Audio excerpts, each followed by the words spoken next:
good afternoon. Ngayon na naman, gagawa ako ng tinapay.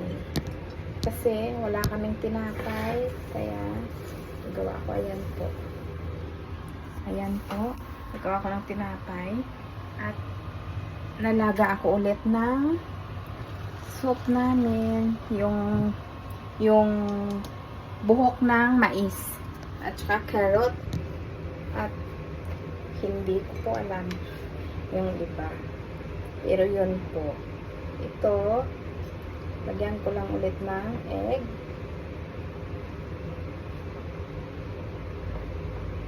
at ibalik sa oven.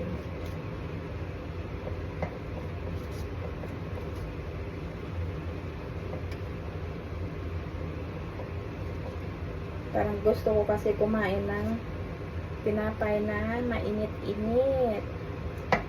Kaya gagawa ako.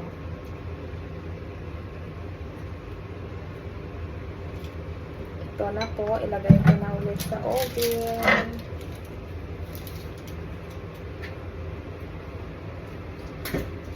Ilagyan ko lang siya ng egg.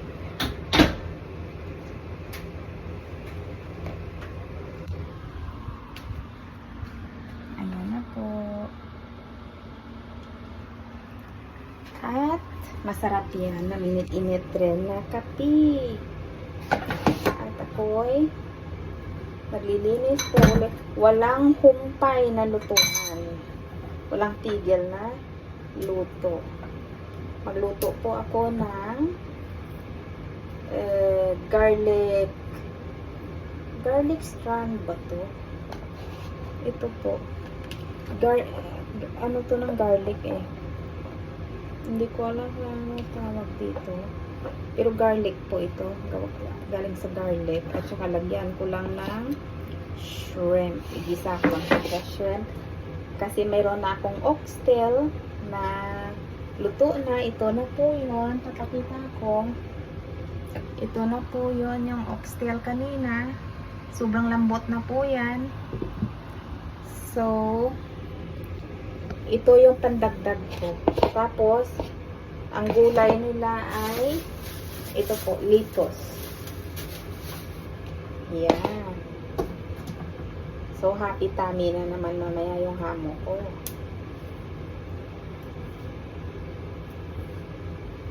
Mabubusog na naman sila ng sobra.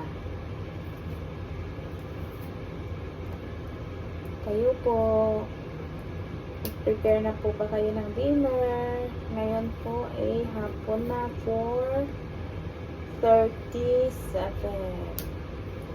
So, prepare na pang lahat. Ito kasi yung garlic strands siya. Ito kasi ginaganyan ko siya. Tapos tanggalin yung balat niya. Binabalatan ko siya kasi ito makunat tong kainin pag mayroong balat. Kaya, tinatanggalan ko siya ng balat. Konti lang to. Pangdagdag lang sa menu ko for today. So, tingnan ko yung aking binibake na bread. Kasi baka nasunog. So, ayan na. Malapit na. Malapit na siya. Excited na rin akong tikman. At ipapakita ko sa inyo.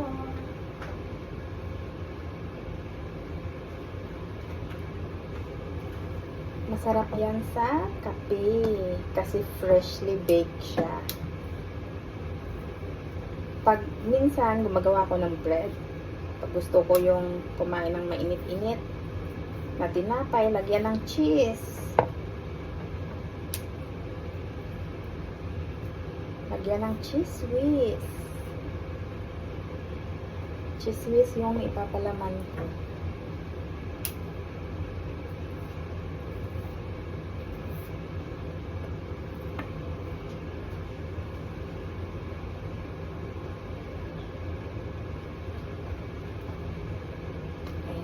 Malapit na siya maluto.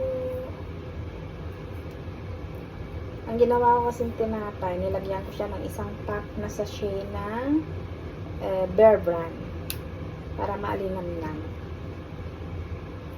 Imbento lang yan. Kahit ano lang, basta tinapay pa rin yung labas.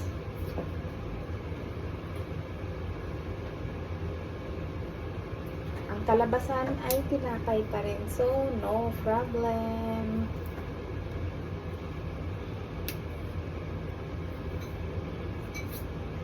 Ayun na, tatanggalin ko na yun.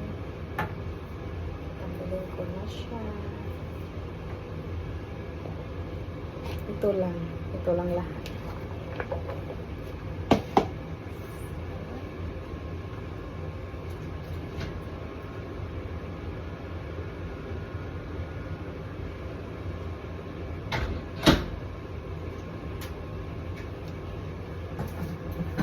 Mga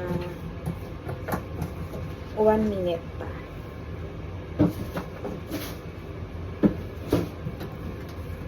Kapagod rin. Maghapon ako nagluto. Kasi dumating yung delivery ng gulay namin.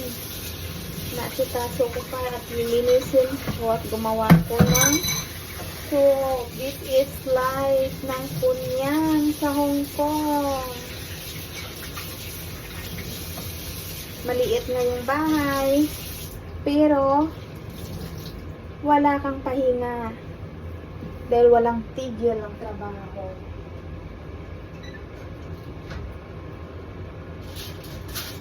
This is it. This is it. Ayan na po ang bread ko. Ito po, oh. Yan na po. O, tingnan mo. Lambot yan. So, malambot po siya. Ang init.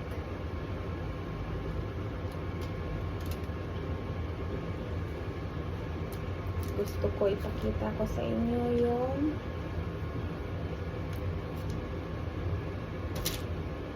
ano yan. Ito po yun. Init kasi.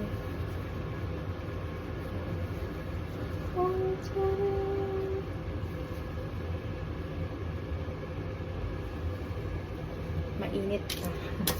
Mainit pa siya. Lagay ko lang siya dito para mainit-init pa. Hindi siya ano.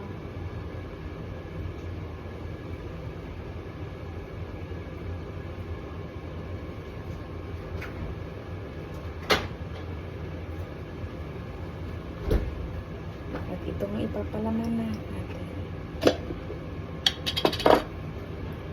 O, nakamerienda na ba lahat? Magmerienda na. It's merienda time na rin. Merienda na po tayo. Ito po yung tinapay na ginawa ko. So, mainit-init pa ito.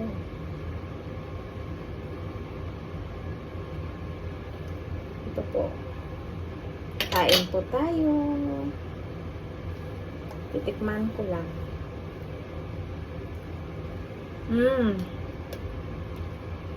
Ang sarap.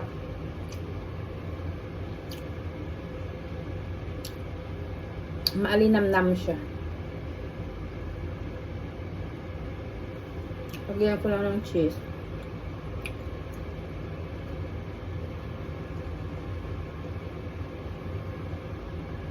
Hindi na kailangan bumili ng sinapay. Gagawa na lang.